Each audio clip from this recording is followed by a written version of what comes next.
when we had around 700 creative agents, and we estimate around 7,000 artists in the programme in England on average year. When artists came into the programme to begin with, they would say, I'm a visual artist, I'm a musician, I'm an actor. But after they'd worked in the programme for 2 or 3 years, they would say, I'm an artist, but I have specialisms in here.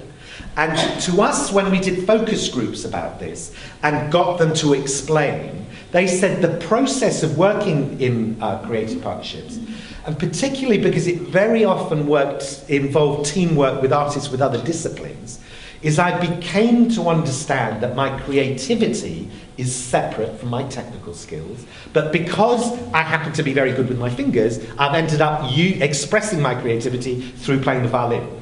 But playing the violin is not the kind of artist I am, but my creativity sits somewhere else. And I think this is really important, because when we want an artist to go into a school in this way, what they're taking into the school is their creativity. And they are able, in my view, to express it in a variety of different ways. They will probably do it using their basic technical skills which they bring in terms of being a visual artist or musician and so forth. But they apply it in a whole series of other areas.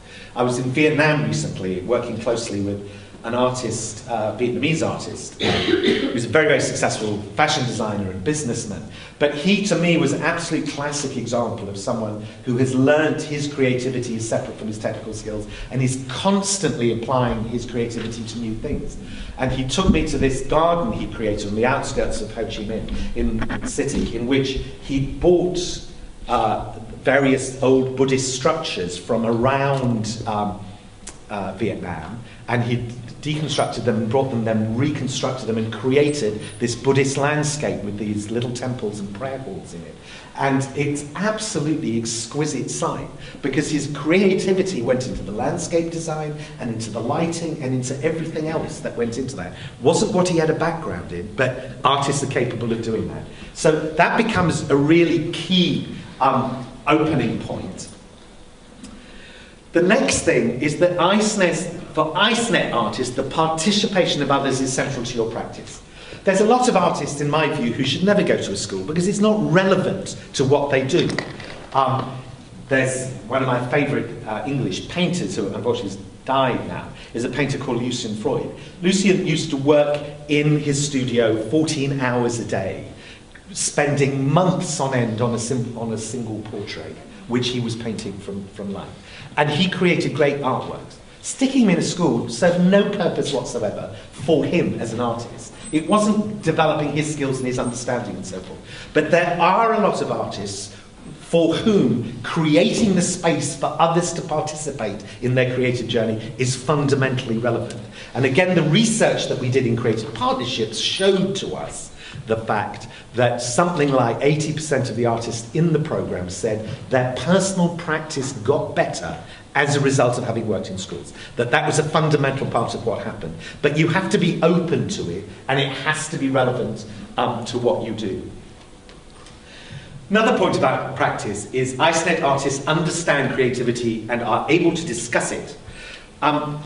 Creative Partnerships was originally launched to unlock creativity in young people, and when we went to schools and said, is the programme a success? They would say it's a huge success, and we'd say why? And they said because kids' tests are better, and because they behave better, and they get on better, and so forth. And we'd go, but are they any more creative? Because remember, that was the point of the programme. And everyone would go, I don't know, because I'm not sure what creativity is. Now, we thought that by putting artists into school as artists, they would naturally have a language around creativity. And one of the things that we learned is that actually they don't naturally have a language. In fact, for a lot of artists, creativity is this very delicate flower, and they're terribly frightened that if they shine a bright light on it, it will die. And therefore, they'd rather not talk about it. That's the mystery. And it doesn't work in this practice. There has to be an open and explicit language around creativity. And we've done quite a lot of work, and this was the result of couple of years of research to go, what do we really mean by creativity? And to try and develop a language which artists and teachers and children understood and were able quickly to go, I know what you're talking about. And the reason for it is that the unlocking of creativity in young people, the mechanism which unlocks it, is that when they express or exhibit creative behaviours, someone is able to say, you are being, and that's wonderful. And that constant backwards and forwards between the artist, the teacher, and the children is what encourages and nurtures it in them. And these are the ones that we've come up with. It's based on a huge literature review which looked at the whole history of defining creativity and so forth. And there's another whole lecture which is just about how you define creativity. But to us, it's really important that the artists working in this way are comfortable and confident in talking about creativity. The practice requires the artists to move from the I to the we in forming learning communities. This is absolutely key. The most successful projects is when a learning community, which is usually the artists, the teachers, and the children, are working together as a group, and that we becomes central. For quite a lot of artists, again, it's not a journey they're very comfortable in going on. They're very focused on the I. There is a huge tradition within European art in which it is all about the I and so forth, which particularly goes back to the Romantic tradition. And this is moving beyond that, because the I doesn't work in this process. It is about creating situations in which it's we. And it does require focus and bravery on behalf of the artist, I think, to let go sufficiently to move into those spaces. And ICEnet artists create a working environment which encourages creativity. And again, why we ended up understanding that it was artists who made the difference to young people, not art, was because of the research that said artists create an environment which encourages creativity.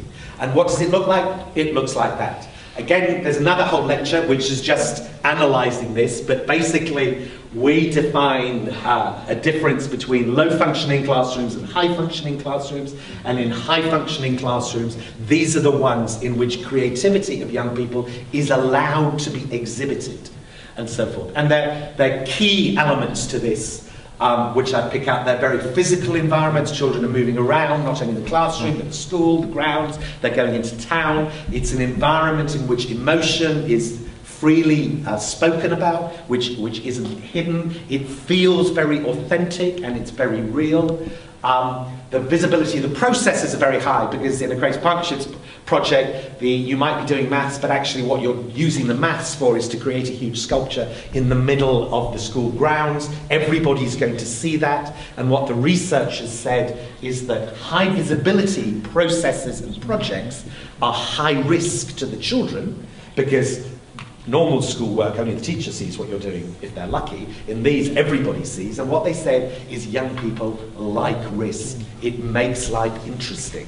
And a lot of what happens in school is it's too low risk and it's too boring. Artists are naturally high-risk people. They take risks. They bring risks into the classroom.